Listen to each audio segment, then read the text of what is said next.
Witam Was serdecznie, kochani. Janusz Dąbrowski, kanał Barwy Zdrowia. Dzisiaj trudny temat. Trudny dlatego, że zrozumiecie, zresztą widzicie okładkę mojej książki. Zwyczajna złość, temat tej audycji. Niedawno byłem w Lublinie, akurat sobota, niedziela, Forum Zdrowia i tam były między innymi dziewczyny z nowotworami, zwłaszcza nowotwór sutka, czyli po prostu piersi i tak dalej. Między innymi występowała jedna z tych pań z taką całą prelekcją godzinną, opowiadała swoją własną historię, jak zachorowała, jakie było leczenie, typowe to leczenie szpitalne i tak dalej. Pozornie bardzo dobra opieka, bardzo dobra opieka, opieka jakiejś pani profesor i tak dalej. I ta dziewczyna wyszła dzisiaj z tego wszystkiego, ale nie dlatego, że akurat to była zasługa medycyny kompletnie. Ja myślę, że zrobię z nią wywiad, może nawet dwa wywiady. I ta dziewczyna o imieniu Justyna opowie Wam swoją historię. Mam nadzieję, że się zgodzi na to, bo w tej chwili jej idea fix to jest coś takiego, żeby po prostu pomagać innym i budzić świadomość. Świadomość, nie wiem jak to nazwać, onkologiczną, świadomość zdrowia, w jaki sposób można uchronić się przed chorobą i w jaki sposób można ewentualnie z tego wyjść.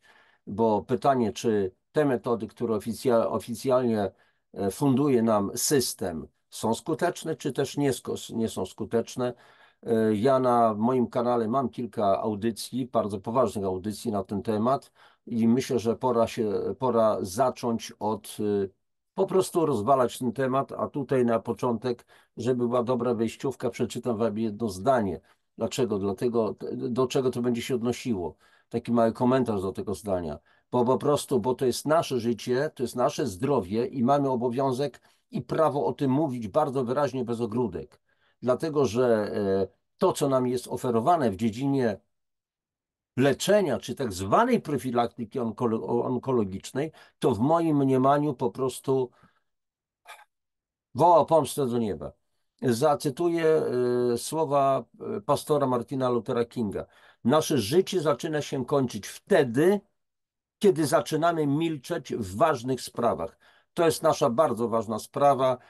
Dzisiaj będzie trochę nietypowy odcinek. Moja głowa za chwileczkę zniknie, będzie gdzieś tam w rogu.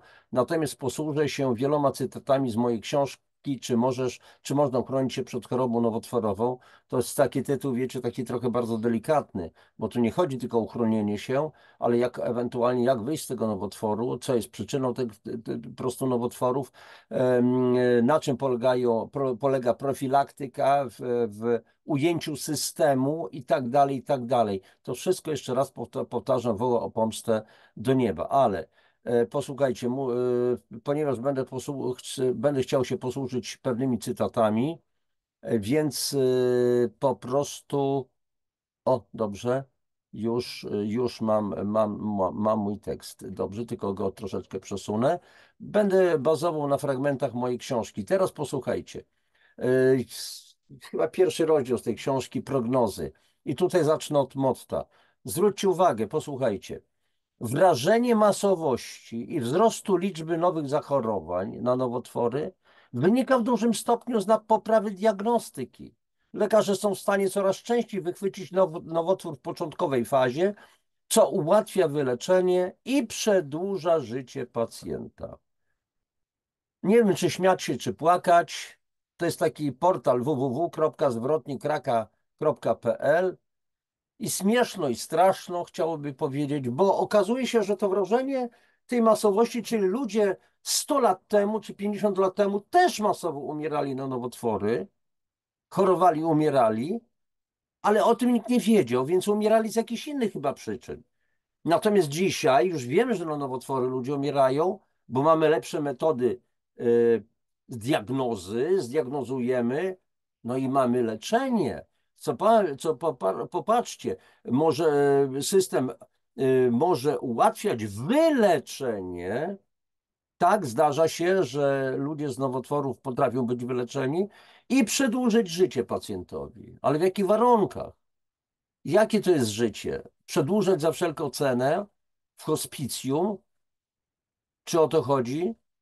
Albo okres wyleczalności 5 lat. Jeżeli 5 lat upłynie, no to już jest pacjent wyleczony. Dzień później umrze i już nie umarł po prostu na nowotwór. Więc posłuchajcie, troszeczkę was ponudzę tekstami, ale mam nadzieję, że wrzucę kij w mrowisko, bo naprawdę jest się nad czym zastanawiać.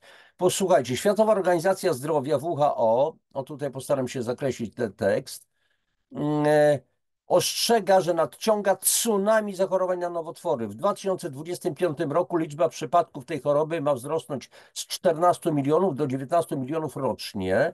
W 2030 do 22 milionów, w 2035 aż do 24 milionów.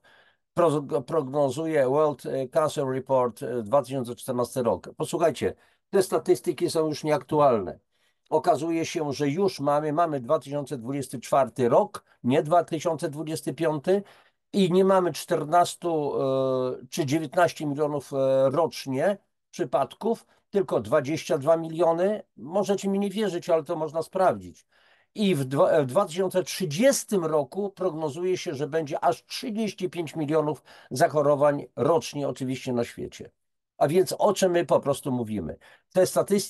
Te statystyki są jakby spóźniają się i teraz trzeba zastanowić się nad przyczynami. I teraz oczywiście tych przyczyn jest cała masa, natomiast jest sprawa taka, że co się dzieje z Polską na przykład. Więc średni wskaźnik, znowu tutaj zakreślę, posłuchajcie, średni wskaźnik przeżywalności w populacji mężczyzn oszacowany na podstawie blisko 159 tysięcy przypadków wyniósł prawie 33%. Wskaźnik przeżyć u kobiet w Polsce wskaźniki przeżyć u kobiet w Polsce oszacowane zostały na podstawie blisko 150 tysięcy przypadków. Średni wskaźnik dla Polski wyniósł 51,2%.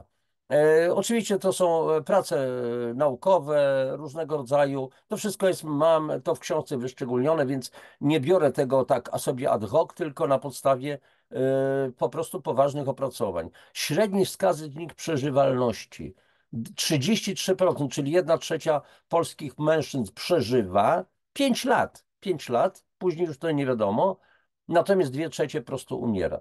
I tak dalej. Jeżeli porównamy to z badaniami w USA, to jest zupełnie co innego. I teraz następna sprawa, popatrzcie.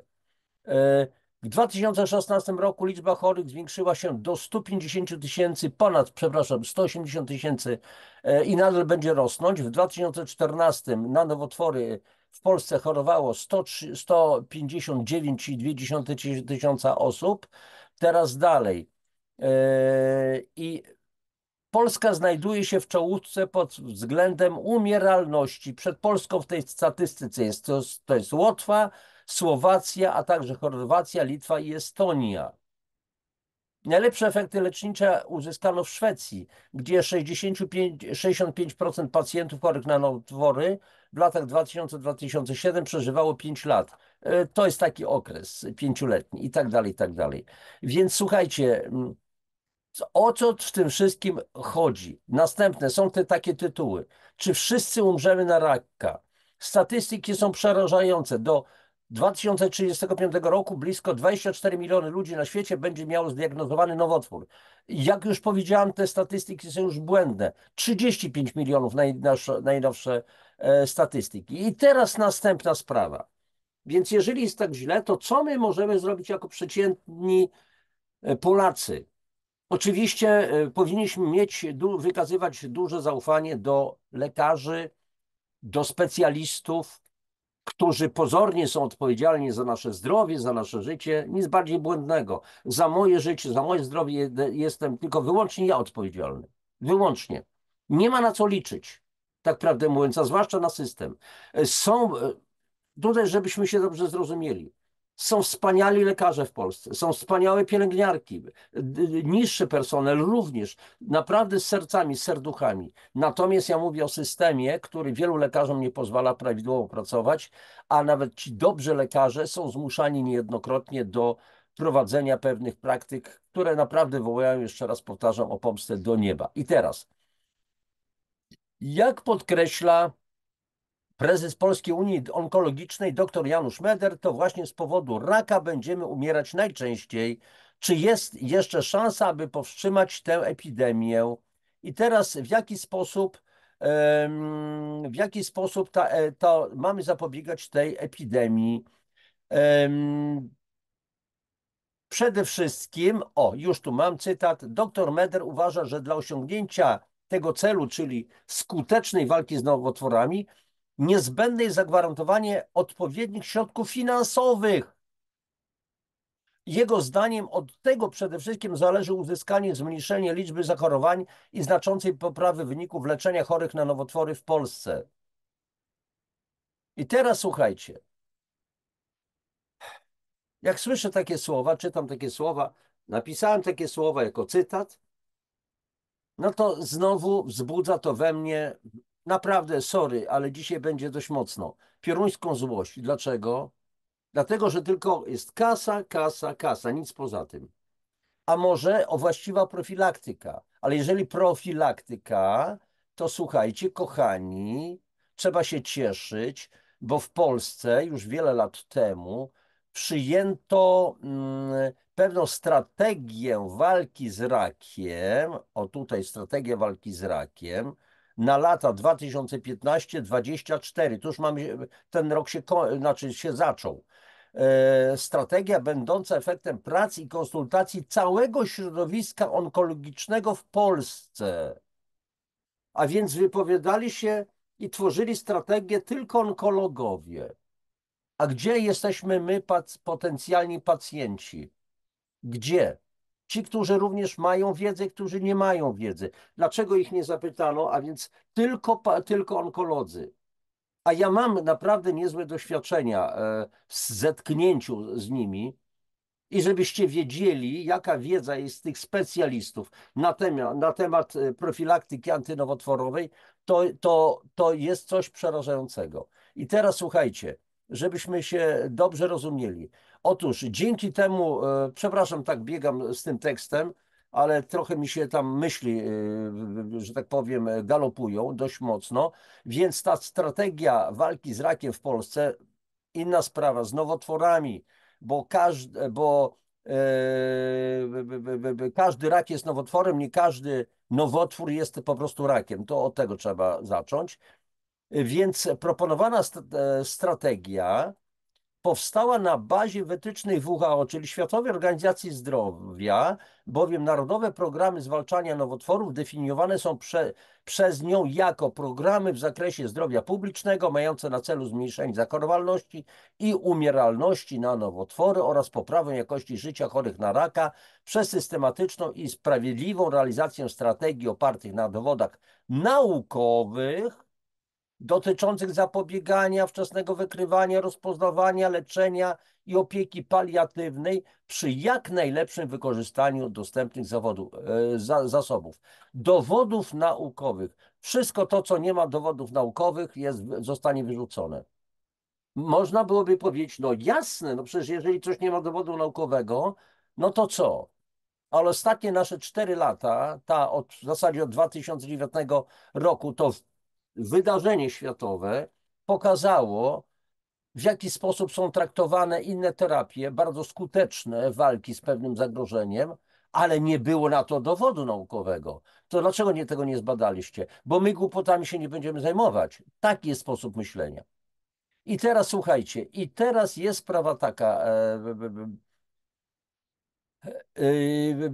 do czego zmierzam? Otóż został opracowany w Polsce, słuchajcie, tak zwany polski Cancer Plan, wzorowany na planie jeszcze prezydenta Clintona, bo za czasów Clintona w Stanach Zjednoczonych wprowadzono amerykański plan walki z nowotworem i on kompletnie nie wypalił, kompletnie. I teraz pytanie, kochani, dlaczego?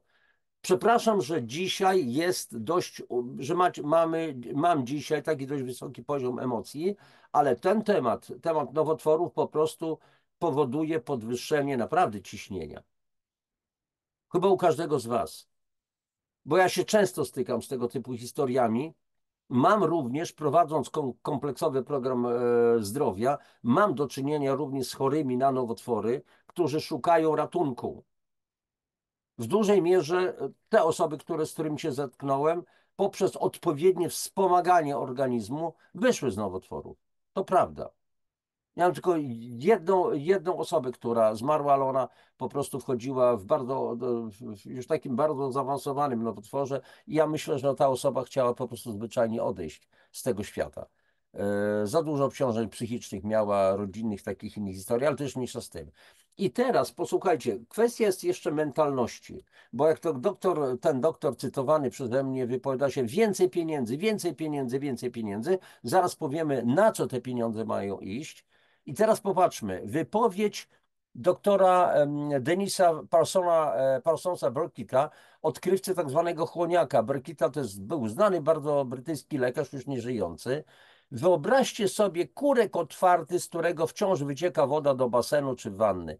Woda się przelewa i ścieka na ziemię. Energiczni pracownicy, pełni poświęcenia, aktywni, kompetentni, wycierają i zbierają wodę za pomocą chusteczki szryfonowej.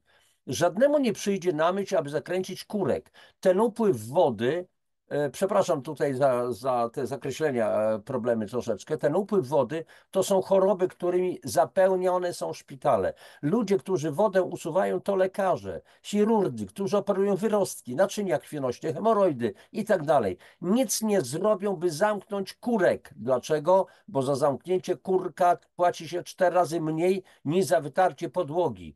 A przemysł zainwestował tyle w produkcję ścierek i szczotek, czyli leki, instrumenty chirurgiczne, stoły operacyjne, szpitale i tak dalej, że gdyby zamknąć kurek, zbyt dużo ludzi nie znalazłoby dla siebie pracy.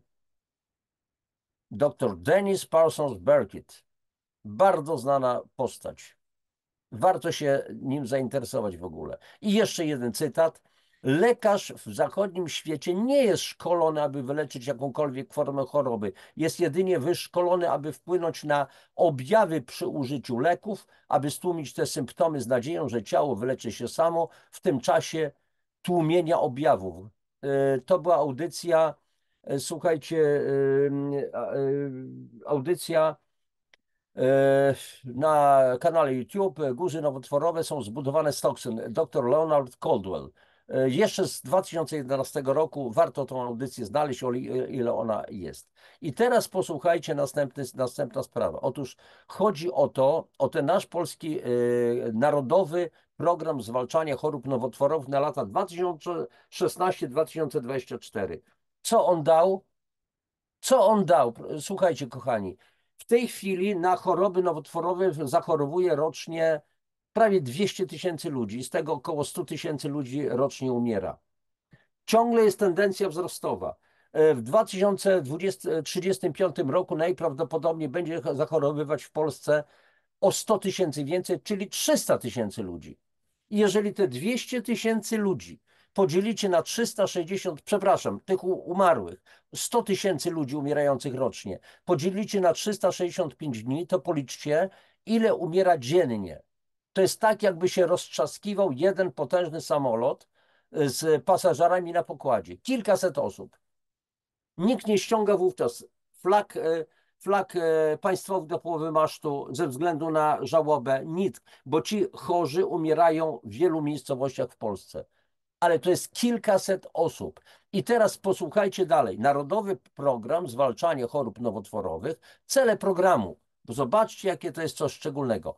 Naszym głównym celem jest zakup dla szpitali wysokospecjalistycznego sprzętu medycznego służącego leczeniu chorób nowotworowych. Chcemy również zapobiegać chorobom nowotworowym poprzez na przykład promowanie zdrowego stylu życia oraz prowadzenie regularnych badań u obywateli. Fajnie, że promowanie zdrowego trybu życia, zdrowego stylu życia, tylko na czym to ma polegać? Posłuchajcie. Efekty. Oczekujemy, że w ramach programu uda się poprawić przeżywalność chorych na nowotwory, które najczęściej kończą się śmiercią, zwiększyć dostęp do sprzętu i aparatury medycznej, do diagnostyki, wykrywania, leczenia nowotworów oraz likwidować różnice między placówkami, zwiększyć wiedzę i umiejętność personelu medycznego oraz przedstawicieli innych zawodów medycznych w dziedzinach, które mają zastosowanie w diagnostyce onkologicznej, poprawić działanie systemu gromadzenia danych o chorobach nowotworowych w Polsce. Wiecie co, niedobrze mi się robi. Gdzie tu jest coś z profilaktyki prawdziwej, skierowanej w naszą stronę? potencjalnych pacjentów? Gdzie tu jest ochrona? Gdzie tu jest nauczenie ludzi, jak mają żyć? Że nie mają, nie powinni palić, nie powinni pić alkoholu, przynajmniej tyle, ile piją, nie powinni zjadać tego, co zjadają, czyli po prostu nadmiaru cukru, że powinni się w sposób skuteczny odchudzić, bo otyłość jest jednym z kancerogenów i takich przyczyn.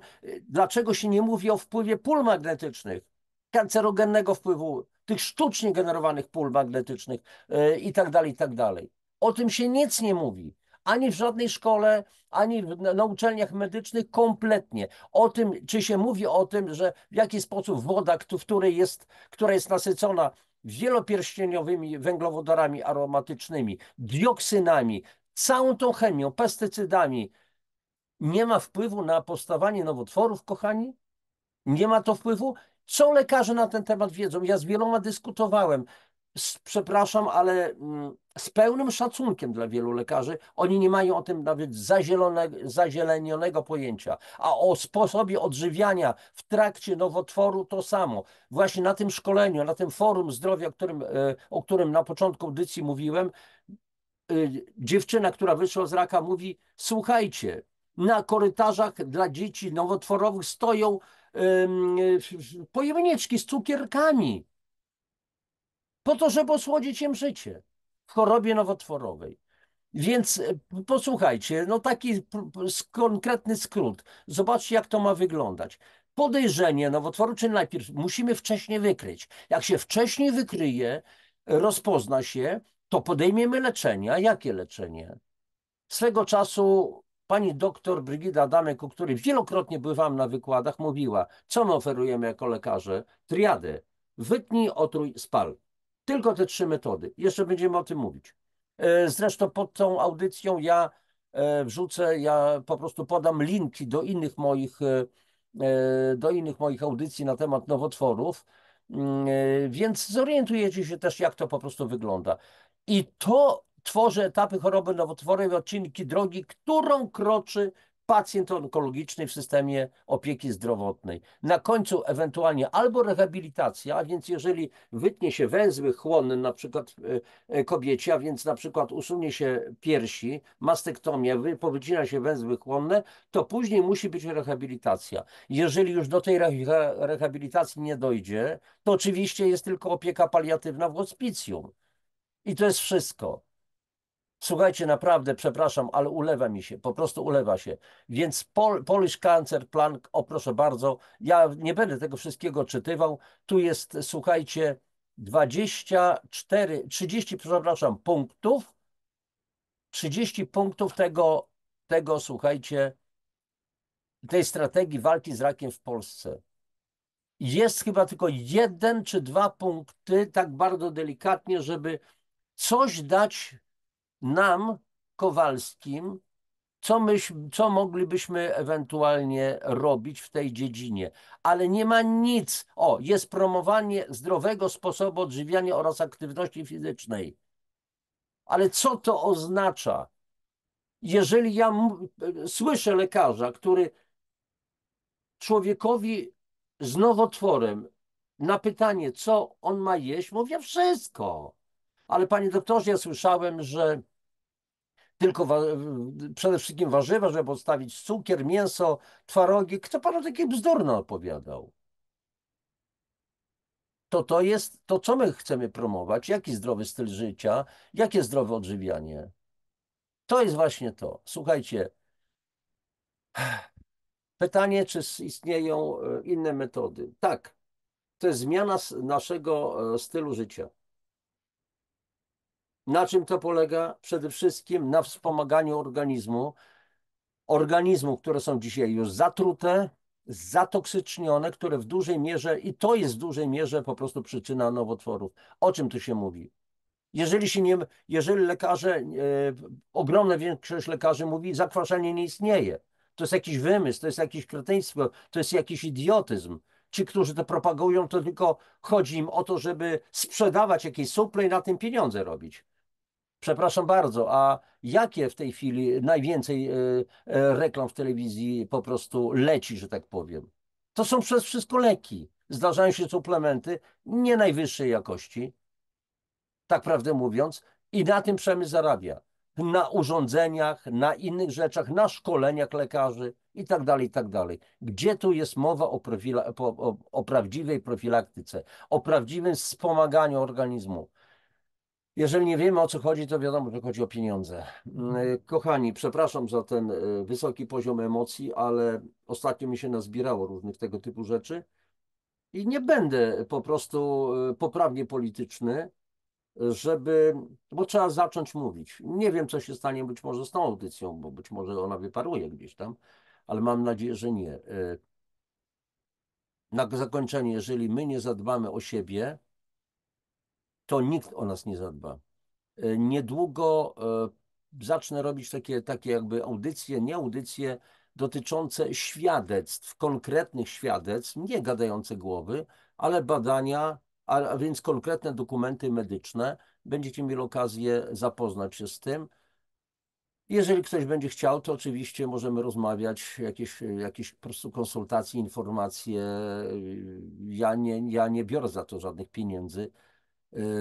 Wielu ludzi z całej Polski dzwoni do mnie w różnych sprawach. Zresztą współpracuję z wieloma innymi osobami, które również się pozbyły nowotworu, które miały też przypadki w rodzinach i tak dalej i nawzajem się wspieramy. Jesteśmy gotowi wspierać każdego, kto będzie tego po prostu potrzebował. Trzymajcie się, na dzisiaj to będzie tyle. Mam nadzieję, że tutaj zamknie mi się tutaj ten kanał. Zatrzyma udostępnienie. OK. Wszystko na dzisiaj. Najlepszego Wam życzę. Bądźcie zdrowi.